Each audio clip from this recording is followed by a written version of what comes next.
Selamat siang semuanya. Kami dari kelompok satu akan mempresentasikan tugas kelompok kami yaitu menyajikan data tabel dalam bentuk diagram batang, histogram, dan line plot melalui Excel. Sebelum kami memulai presentasi kami, izinkan kami memperkenalkan diri kami terlebih dahulu. Dalam kelompok satu terdapat 5 anggota kelompok. Yang pertama Blaise Rosmatupang, yang kedua Blaizinta, yang ketiga Catherine, yang keempat Risni, dan yang kelima Ufi. Halo semuanya, saya Ufi Imrod Naima akan menjelaskan tujuan pembelajaran pada materi kali ini. Nah, tujuan yang pertama yaitu kita bisa memahami mengenai apa itu diagram batang, histogram, dan line plot, serta kegunaan dari masing-masing jenis diagram dalam menyajikan data. Nah, yang kedua yaitu kita bisa mengetahui nilai mana saja yang paling tinggi, paling rendah, dan yang paling banyak dengan cara melihat diagram tersebut. Dan yang ketiga yaitu kita bisa membuat diagram batang, histogram, dan line plot dari data tabel menggunakan Microsoft Excel. Nah, selanjutnya ada pengertian dari ketiga diagram tersebut. Yang pertama yaitu diagram batang. Diagram batang adalah grafik yang tersusun dari kolom berbentuk persegi panjang. Grafik ini digunakan untuk menunjukkan perbandingan nilai dari beberapa data yang biasanya terdiri atas diagram batang tegak dan diagram batang mendatar.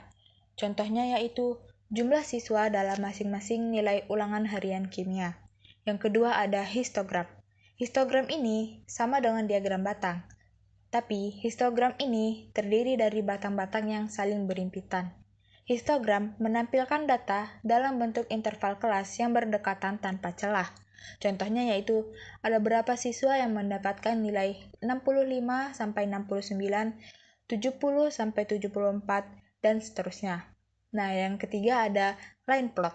Line plot adalah diagram yang menggunakan titik-titik untuk menunjukkan suatu tren atau perubahan data dari waktu ke waktu. Contoh dari line plot ini yaitu data nilai ulangan harian seorang siswa selama 6 bulan. Halo semuanya, saya Risni Alifia ini. Saya akan menjelaskan tujuan diagram batang. Nah, tujuannya itu untuk membantu membandingkan jumlah atau frekuensi dari beberapa kategori data dan menyajikan data secara visual agar lebih mudah dipahami. Yang pertama, ada histogram untuk membantu mengidentifikasi pola dan mempermudah kita dalam menganalisis suatu data.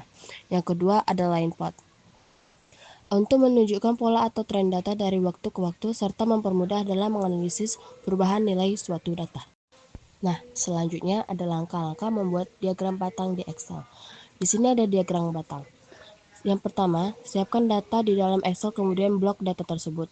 Yang kedua, klik tab Insert atau disisipkan di bagian atas. Yang ketiga, pilih bar chart atau diagram batang atau column chart, disebut diagram kolom sesuai kebutuhan. Yang keempat, uh, klik card title dan axis titles untuk memberi judul serta nama pada sumbu X dan Y.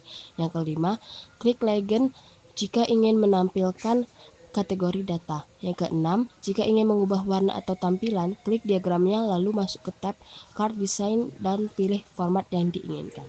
Saya Blaise Rosimatupang akan menjelaskan langkah-langkah membuat di Excel yaitu histogram.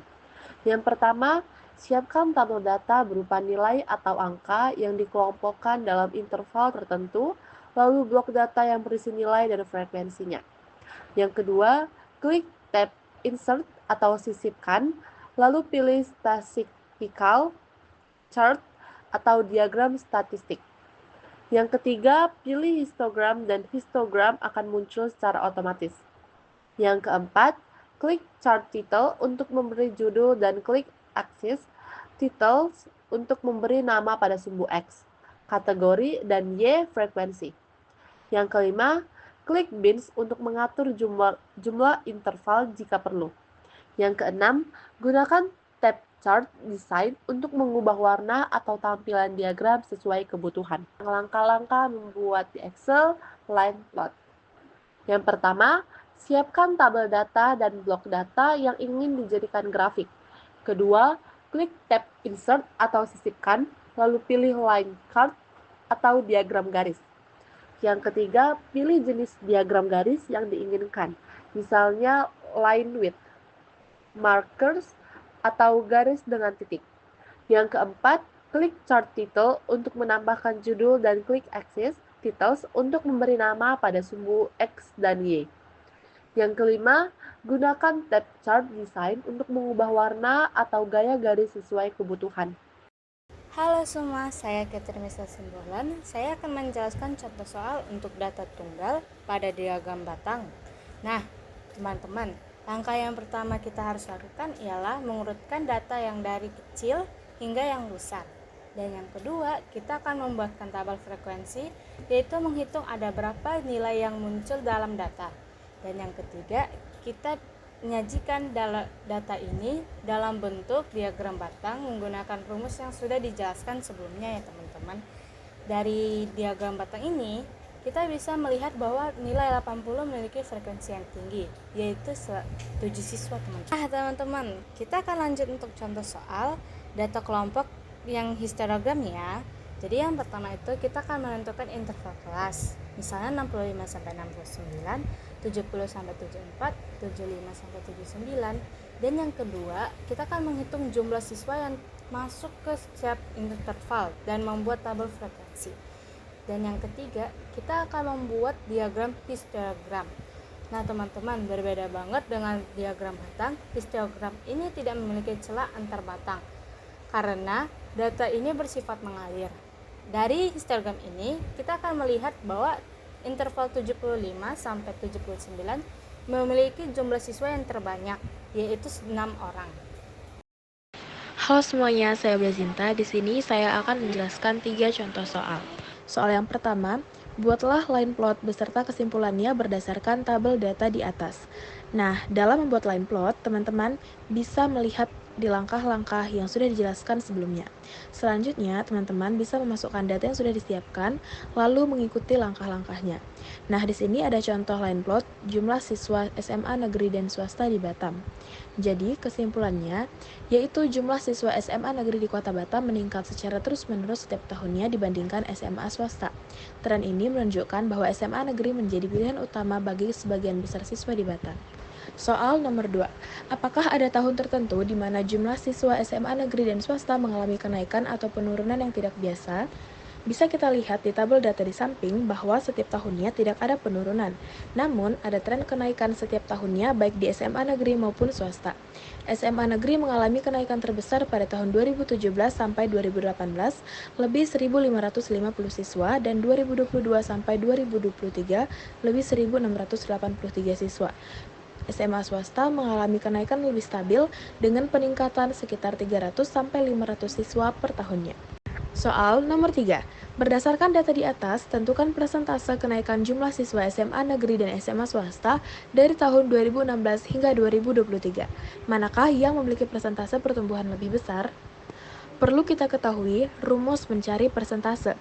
Rumus mencari persentase adalah jumlah akhir dikurang jumlah awal dikali 100%. Nah, selanjutnya adalah kita perlu mengetahui jumlah siswa SMA negeri dan juga SMA swasta pada awal 2016 dan juga pada akhir 2023. Nah, di sini jumlah siswa SMA negeri di 2016 adalah 12.490 dan juga di tahun 2023 24.919. Untuk jumlah siswa SMA swasta pada awalnya 2016 adalah 4.175 dan akhir 2023 6.795. Di sini kita sudah mengetahui rumus mencari persentase dan jumlah siswa SMA negeri dan SMA swasta. Jadi kita tinggal masukin angka-angkanya ke dalam rumusnya. Yang pertama, SMA negeri, yaitu jumlah akhir 24.919 dikurang jumlah awal 12.490 dikali 100% memiliki hasil 99,51%. Dan yang kedua yaitu SMA swasta, kita bisa menjumlahkan, memasukkan angkanya di akhir 6.795 dikurangi jumlah awal 4.175 dikali 100% memiliki hasil 62,76%. Jadi kesimpulannya adalah persentase kenaikan jumlah siswa SMA negeri lebih besar 99,51% dibandingkan dengan kenaikan jumlah siswa SMA swasta yaitu 62,76%. Teman-teman, cukup sekian presentasi dari kami kelompok 1. Presentasian usai begitu cepat, sama halnya kita dengan dia yang kisahnya singkat tapi kenangannya melekat. Terima kasih teman-teman.